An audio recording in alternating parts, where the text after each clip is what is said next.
Halo, assalamualaikum warahmatullahi wabarakatuh. Ketemu lagi dengan saya di channel Vlog. Kali ini saya akan mengganti keyboard Asus X441U ya. Kebetulan tipe ini merupakan salah satu laptop yang paling sering rusak di bagian keyboardnya.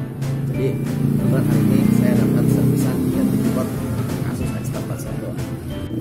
Kemudian bagaimana cara menggantinya? Kalian bisa cek pada video saya berikut ini. Tapi saya ingatkan kembali buat teman-teman yang belum subscribe, silahkan subscribe. Buat yang sudah subscribe, saya ucapkan terima kasih ya karena sudah mendukung channel saya ini. Oke, kalau gitu silahkan disaksikan video ini.